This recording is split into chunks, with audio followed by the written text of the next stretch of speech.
Thanks for tuning in to Financial Clarity for Doctors, everyone. This is Rochelle van der Zanden here with Corey Janoff. Hello. Yep. We've talked a lot about financial planning and reevaluating goals and making your plan goal-oriented, but also just making sure we revisit things over time.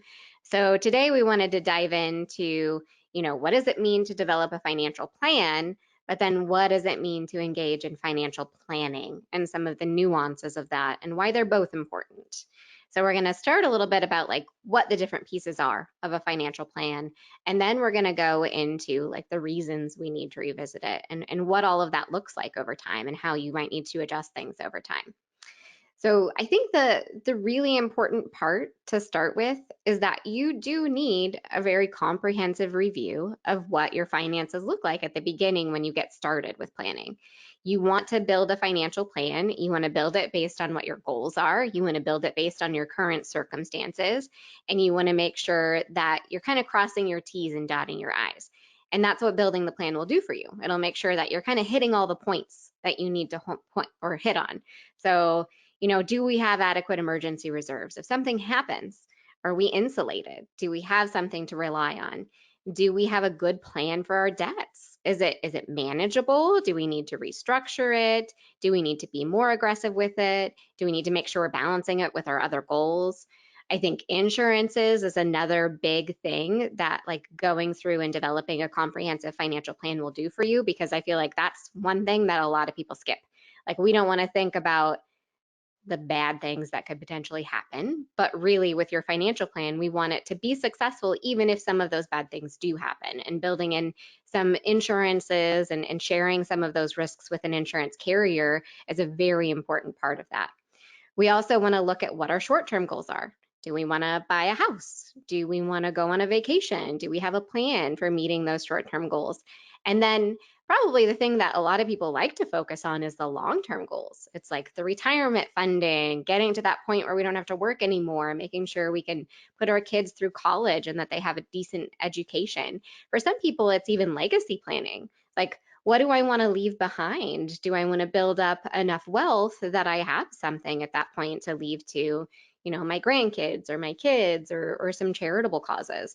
There's a lot of things that people think about and they build this plan, but when you're building this plan and you're in your 30s, you're using a lot of assumptions about what the next 30, 60 years looks like, and things will always change. So I think the one thing that we know for sure about a financial plan when you set it up is that it's wrong. Like, sure, we have it. Yay, this is great. We did our job. But there are too many variables and there are too many moving pieces to just set it and forget it. So, Corey, jump into some reasons why. Yes. And I Why is think, it wrong?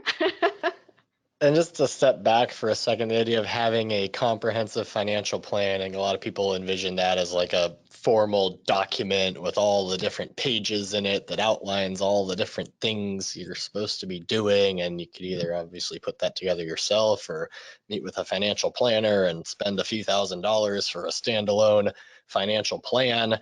But I feel like that can be overwhelming for a lot of people, and it doesn't necessarily need to be like a formal document, if you will. Like just having, I love Carl Richards' work, and we've had him on the podcast before, but one of his books is titled The One-Page Financial Plan, and it's literally just one page. At the top, you have your statement of purpose, like what's your main objective in life, like what do you want money to do for you?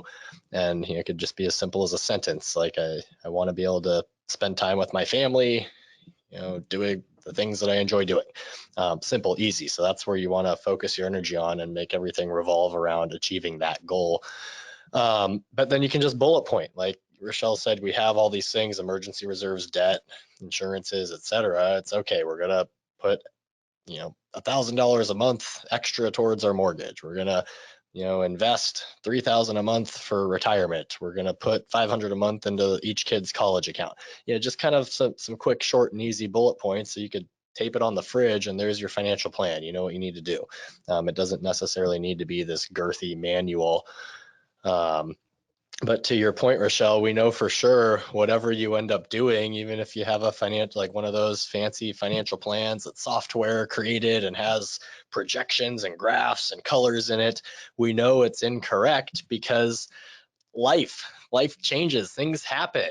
You move, you switch jobs, you get married, maybe get divorced, buy a house, sell a house, have kids, sell kids. Just kidding.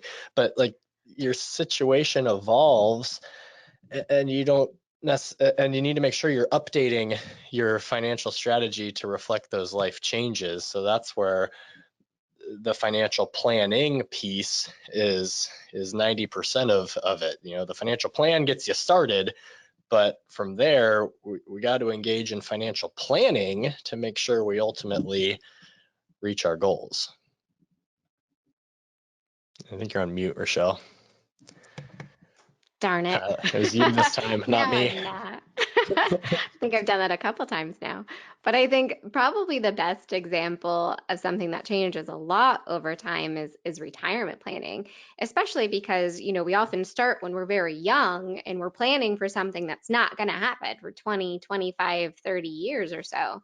So, I mean, we can do our best to build out some retirement projections, but out of necessity, there are so many variables and assumptions that we are inserting into these calculations. So, all of the different things that we are assuming include things like how much you're able to save. We have to assume here, can we save 20%? Let's assume we can, but what if we can't? What if that's not what happened? Then we need to make some adjustments. How much your employer contributes to your plan is a big variable, especially because most people switch across a few employers over their career, and one employer is not going to contribute exactly the same as your next employer. So that's a big one too. Investment returns. We talk all the time about how we can't guarantee investment returns. We do our best to kind of create some projections, but we are using assumptions when we do that. So that's definitely something that has to be revisited over time as well. Inflation is a big deal. We know that it's going to happen, but we don't know exactly what it's going to look like. Tax laws change all the time.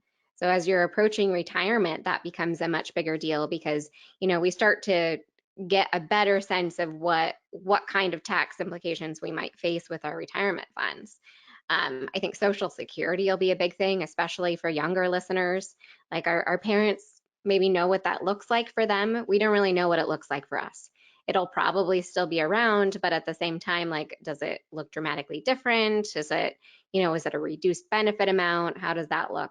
And then I think healthcare costs is another example of something that's constantly evolving. Right now we have Medicare and things like that, but like what does that supplemental coverage look like? How expensive is it going to be to secure like long-term care? Like nursing home costs have skyrocketed. And so there's so many things that will come up in retirement and we just don't know exactly what they're going to be yet. So over time, this picture starts to become a little bit more clear, but you definitely have to keep revisiting it. And that doesn't even include the what date you're going to retire, how long you're going to live, how long your spouse is going to live, assisted living costs. Like, if you could tell me today, what day you're going to die, what inflation's going to be, what your investment returns will be, what taxes will be, what Social Security will be, then yeah, we could build a pretty solid, precise financial plan that says here's how much you need to put towards each of these things each month or each year, and then boom, you'll be set. But yeah, so many variables at play that it really is hard to really hit precisely. But the goal is, it's not to try and get it perfect today. The goal is to get something in place today to give us an idea of what direction we're headed, and then just be less wrong tomorrow and continue to review and revise and narrow the range of possible outcomes over time so that it's less incorrect as time goes on, and you'll slowly narrow in on that end goal, and make course corrections along the way. So the financial planning piece, what does that look like, Rochelle? I think it looks different for everyone, but the most important thing is that we're making sure we're revisiting it. And I think there's some interesting analogies here. Like Corey came up with one that we were talking about earlier, but basically, like if you're gonna go climb Mount Everest, do you purchase a book and then just follow it to the T? It's like chapter one, you fly to Nepal. Chapter two, like you start your climb in this month of the year because it's going to be the best for weather. And like there's all of these things that you can try to predict. But then when you get there, that's not necessarily what it looks like, and you have to be able to evolve. So maybe we don't just get a book, maybe we hire a guide or a Sherpa that knows all of the variables and can help us navigate that journey as it evolves. So if you go a little ways and then you make some adjustments, like maybe you have a better chance of being successful on your climb. And I think that's true with financial planning too. Like, maybe using a guidebook can be helpful, but also maybe having a little bit of help along the way, someone that knows their stuff can be really helpful too. And we want to make sure that we're looking at the whole picture as it is, that we're being honest with ourselves as we're reevaluating our plan and not assuming that we can do things that we can't. A lot of times we have goals, but we may need to adjust our expectations depending on what we're able to accomplish. And I think time is a very good indicator of how successful we're going to be to get there. If you're setting up a plan on day one and then 2 years later you're revisiting and you haven't made nearly the progress that you needed to make, maybe at that point it's time to really look hard at those goals and see like what the priorities are, like what can we put more resources towards to make it happen, what can we maybe diminish our expectations of or reduce our expectations of. But there's a lot of things that move, and I think it's really helpful to make sure that you are taking those good long honest looks at things.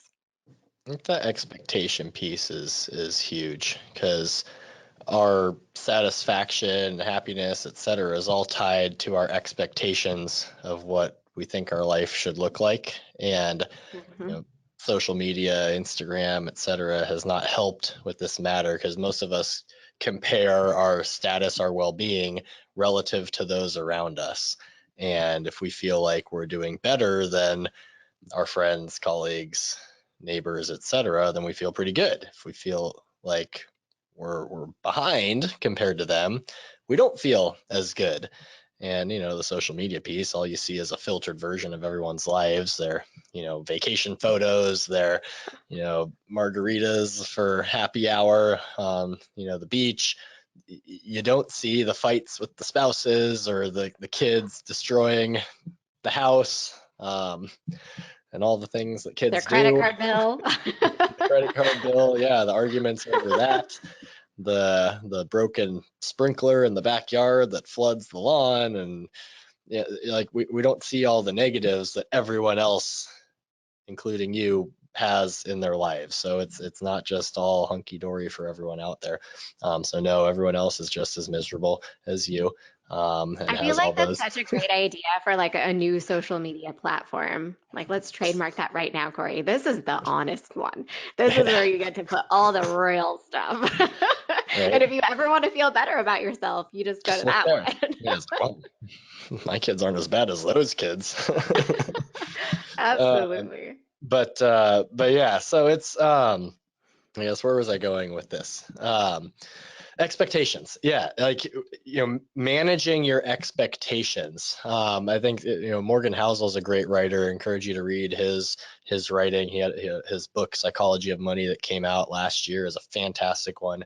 But he talks about how does your income rise faster than your expectations, and that's like a linchpin to happiness. If you expect your life to look like X, but you're not making enough money to be there, you're going to be unhappy. But if you're content with where you're at, then you're great. Like we don't need to get on that hamster wheel and keep running in place to try and get to that next level because we're happy with where we're at currently. So I think really figuring out what makes you happy, what you're content with, and just being satisfied there, which is a lot easier said than done. Absolutely.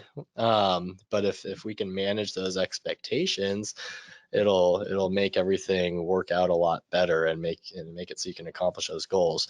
But to your point, Rochelle, about knowing where you're at, like that's where having that financial plan initially, and the sooner you can start and kind of get a baseline of where you're at relative to your ultimate goals.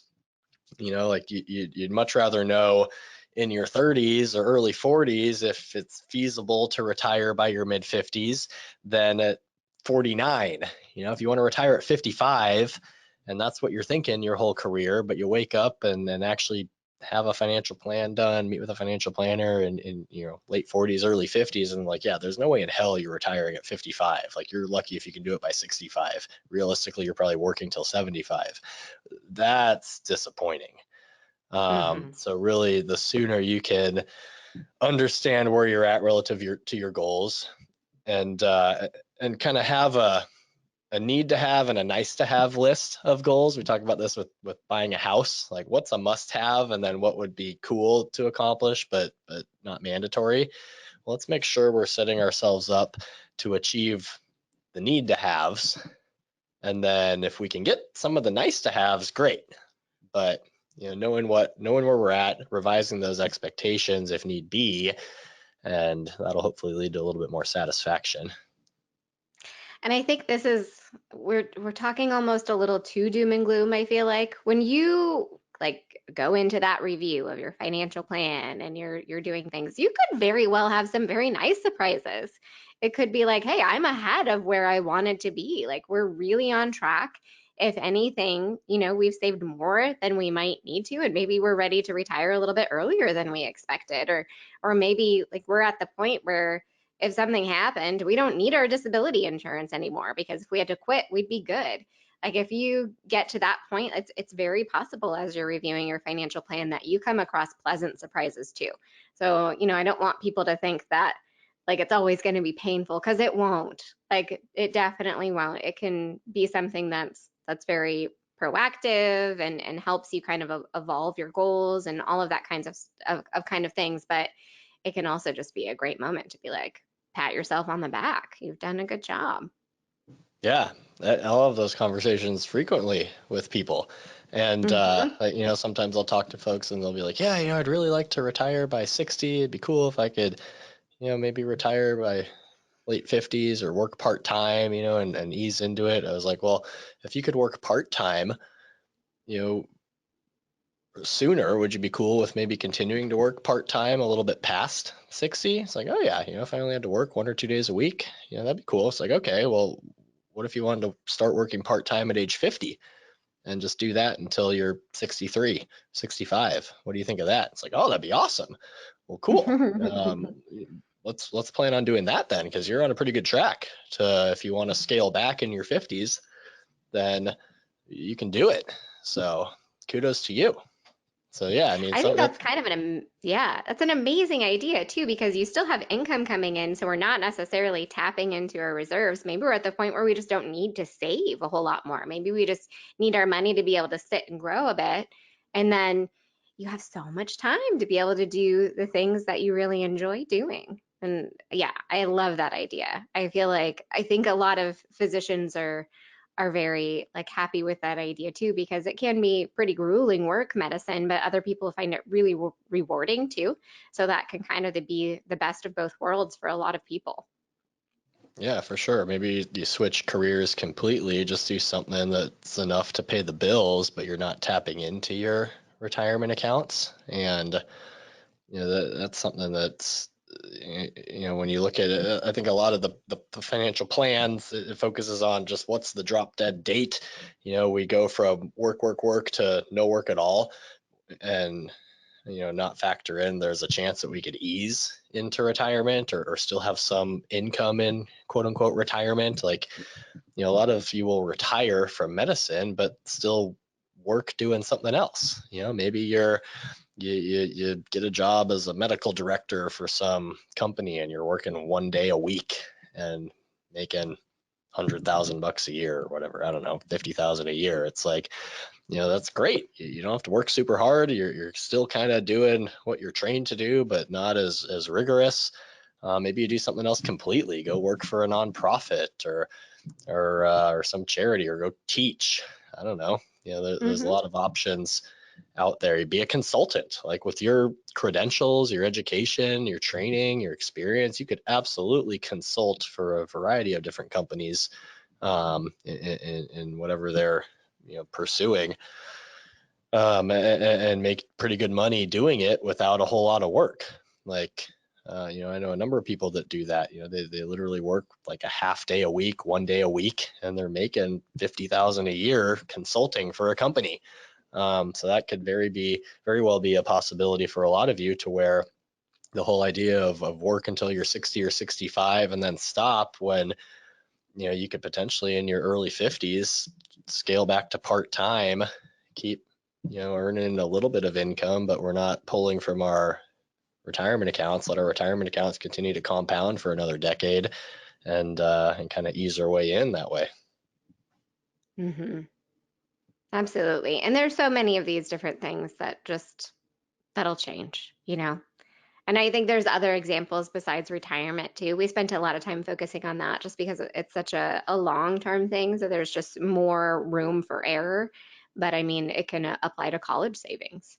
Maybe you save a lot for college and then little Mr. or Miss Genius gets a scholarship. And now you're like, well, what do I do with all this money? A good problem to have, but definitely helps to be revisiting these things over time. Yeah. So I think the bottom line is that, whether you're working with a financial planner or not, it's important to be engaging in financial planning, preferably like with your partner if you have one, like having those conversations together can be really helpful. And making sure you're reviewing at least yearly and then doing some revising and updating as needed. And over time, I think that will get you closer and closer to the mark. So like Corey said, you're a little bit less wrong every year. Yeah, it's not a one and done activity. It's an ongoing, evolving process. As life changes, the world around us changes. So make sure you're being proactive, staying on top of it. Doesn't mean you need to necessarily like change things every year. Just spot check where you're at. Are we on track to reaching our goals? If so, great. If we're ahead of schedule, even better. If we're behind schedule, are there any adjustments we could make to course correct and revise and repeat over time? Mm-hmm. You can do it. Thank you for listening, everyone. Yes, thank you. Have a good one. We would love to hear your feedback and suggestions for future topics you'd like us to cover. You can get in touch with the show by emailing podcast@thefinitygroup.com or by following Finity Group on Facebook, Twitter, Instagram, LinkedIn, and YouTube at Finity Group LLC. You can follow me on Twitter at Corey Janoff CFP, Instagram at Corey Janoff, or on LinkedIn under my name, Corey Janoff. You can follow me on Twitter at Rochelle Finance, or on Instagram, Vanderzanden Rochelle, or on LinkedIn under my name, Rochelle Vanderzanden. Check out all of the podcast episodes on the finitygroup.com/podcast, on our Finity Group YouTube channel or your favorite podcast app. And don't forget to check out our financial clarity blog at thefinitygroup.com/blog. Thanks for listening to this episode of Financial Clarity for Doctors by Finity Group LLC.